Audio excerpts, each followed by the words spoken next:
Alam nyo ba, ang average Filipino who's earning is losing 15,000 to 100,000 pesos per year. What if I can help you to save that amount? Would you be interested? If you're interested, you got to finish this video. Videos that will make you wealthy and debt-free.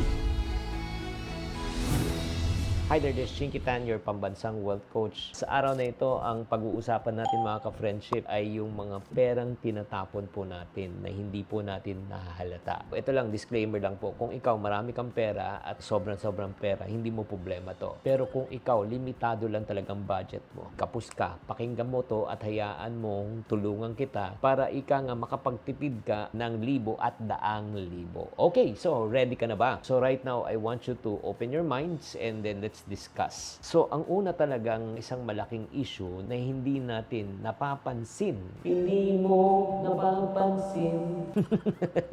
Number one, yung pagbili natin sa convenience store. Sa totoo lang. Alam mo, pag pumunta tayo sa mga maliliwanag na store na hindi ko nababanggitin kung ano mga pangalan niya, that we are purchasing products that are 30 to 40% higher. Halimbawa, bumili lang ako ng isang tinapay na gardenia. Okay, ito, let's put some names already. Sa supermarket, nasa 70 plus pesos, pero pag pumunta ako sa convenience store, nasa 90 plus pesos po siya. That's around 30% higher compared to the supermarket. Do you agree? So, hindi natin namamalayan yan. Yung pagbibili mo ng mga snacks o pag bumili ka ng worth na 100 pesos, ang na-overpay mo na nasa 30%.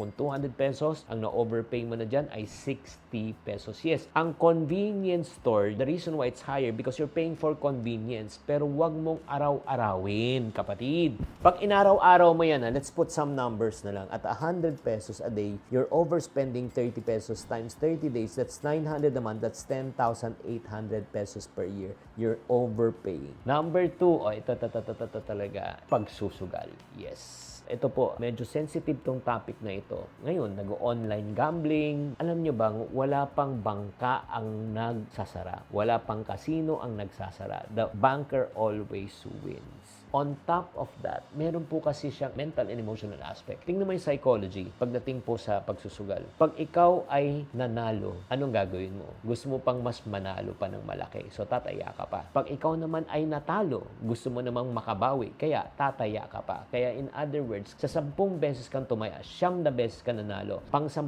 beses, tinodo mo, ubos ka pa rin. We got to understand also, para sa mga taong nalululon sa sugal, hindi nyo kasalanan to na hindi mo alam na ikaw ay napapasok na sa depresyon. Kung bakit ka nagsusugal, you feel hopeless na, ito lang alam mong pwede mong gawin, or pumapasok ka in terms of, yun nga, addiction na. This is also just like any form of addiction, ang pagsusugal. And that brings me to the pinsan of sugal. And that is what we call na nakakaubos po ng pera is loto. Pa 20-20 lang po yan. Sa totoo lang, maliit lang 20-20 lang. Pero alam nyo ba, ano yung chances na tayo ay manalo sa loto? Alam mo ba, sabi nga nila, may biruan nga, na mas mataas daw ang chance mo na matamaan ka ng kidlat ng 5 beses sa parehong lugar bago ka manalo ng loto. ang pagpanalo po is 1 out of millions. Yung sa tumataya. Kung bibilangin lang po natin yung magkano ticket po natin per day, 20 pesos per day times 30 days, 600 naman times 12 months, 7,200 per year. Kung isa lang ticket ang binibili, paano kung dalawa? Di 14,000. Kung paano kung tatlo? Di 21,000 a year ang binabayaran mo. So, yung perang yan, alam mo, sa totoo lang, kung ganun lang, pwede mo na ipuhunan sa negosyo yan. Maliit na negosyo. At mas mataas ang chances mo na ikaw ay umunlad at manalo sa pagnenegosyo kaysa tumaya sa loto. Does it make sense? Bubusina lang ako sa mga fashionista. Again, uulitin ko, pag ikaw may pera ka, wala kang issue, hindi mo na dapat pakinggan to para sa mga taong ito medyo gipit lang. Yung mga binibili mong gamit, damit, gadget na hindi mo naman kailangan. Tanungin mo yung sarili mo, ilang beses ka bumili ng damit na minsan mo lang nasuot, once mo lang nasuot, or minsan may etiketa pa na hindi mo pa nasusuot at sinasabi mo sa sarili mo, Ay, bumili ako ng one size smaller. Bakit? Inspirasyon ko yan para dati ring panahon pag pumayat ako. Pag pumayat ako, masusuot ko siya. That was 5 years ago. hindi ka pa rin po mapayat. Ay, grabe naman talaga. Parang rule of thumb ko, yung mga damit ko nandyan. Pag hindi ko nagagamit yan within 6 months, dinalabas ko na yan. Oo. Sa totoo lang, nasasayang lang po ang pera po natin. Ang laki po nasasayang natin pera sa damit, sa gamit, sa sapatos. Alam nyo na yan. Ayaw ko na isa-isahin. Baka sabihin mo na may personal pa ako. And speaking about damit, shout out sa mga magulang dyan. Ako rin, nagkaroon ako ng anak. Hindi nyo napapansin na ang tataas ng presyo ng damit ng mga sanggol. Di ba, maaakit tayo sa mga magagandang mga damit ng bata kasi cute sa kanila, di ba? Mukha silang bunny, mukha silang aso, sa totoo lang, napakabilis nilang lumaki. Agree o disagree? So, yung mga pinaglumaan, wala na, ipamimigay mo na lang. Hindi mo naman na maibenta kasi maghahanap ka ng ano. So, I suggest, pumili ka ng practical na damit na pang araw-araw. Hindi naman lumalabas yan. Kailang manakita eh. Bibili ka na rin siguro sa special occasion, di ba? Isa pa, na malaking ginagastos natin na hindi natin napapansin, yung mga unused subscription. Check nyo yung mga subscription nyo sa app nyo. Ang dami po. Yung parang nag-trial ka lang, na nakalimutan mo, na nabibil ka na pala na isang taon na hindi mo napapansin. At kung nagbabayad ka na ng 500 a month, that's 6,000 pesos a year. And I am guilty of that. Na-shock na lang ako kasi nalaman ko na may mga binabayaran pala akong subscription. Nung nag-terminate ang credit card ko, syempre hindi na makapag-charge. Nakita ko lahat to. Sabi ko, Nag-charge pala ito? Nagbabayad ako every year? Itong binabayaran ko every year? meron akong subscription. Ako, ako talaga na guilty ako.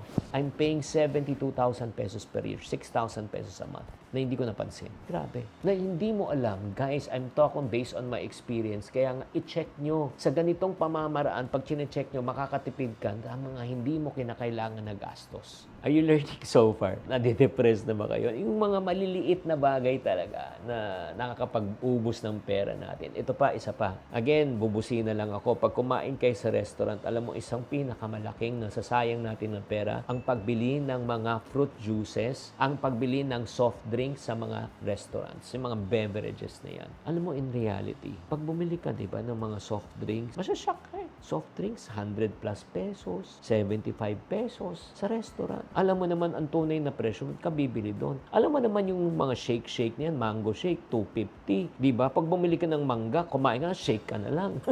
Again, uulitin ko, pag afford mo, walang problema. Pag di mo afford, ang laki na binabayaran natin. Agree? Kaya nga, I always tell my kids sa bahay na lang tayo uminom kung gusto nyo talaga. Ito pa, isa pa. Isang malaking gastusin natin sa bahay na hindi natin napapansin sa bahay ito, yung tagas sa tubig. Tagas sa tubo. I experienced that. Na-shock na lang ako, water bill namin 3,000, naging 15,000 a month. Bakit? Dahil may tagas. Agree? Kaya ang laki ng aksayan ng pera sa tubig.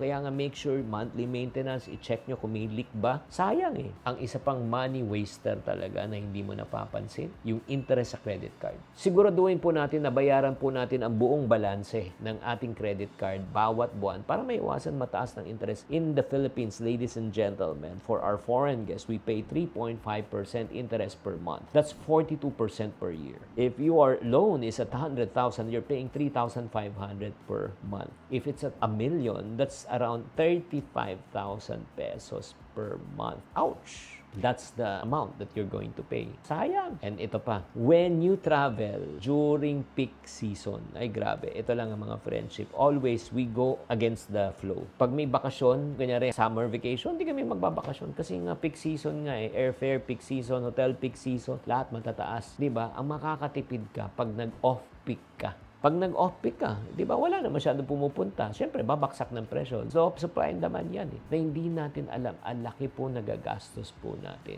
Kaya ang mga ka-friendship, sa pamagitan ng pag-iwas sa mga gastusin na ito, mapapabuti ang kalagayan mo ng pinansyal. Tatandaan nyo, bawat piso na matitipid na hindi mo kailangang gastusin ay maaari mong ilaan to sa pagpapalago ng iyong yaman ng dahan-dahan. Sulat nyo lang itong mga to, ilipat nyo from unwanted expenses to savings and then right now to business and investment. And tignan mo kung paano pa lalong lumaki ang yaman mo. Sana nakatulong tong episode na ito. Ano po ang na-realize nyo na talagang napakalaki na ginagastos nyo na hindi nyo napapansin? Paki-type na lang sa comment section. Kung nagustuhan nyo tong video na ito, don't forget to like, subscribe. Tatandaan, tamang karunungan, tamang disiplina ang susi sa pagyaman.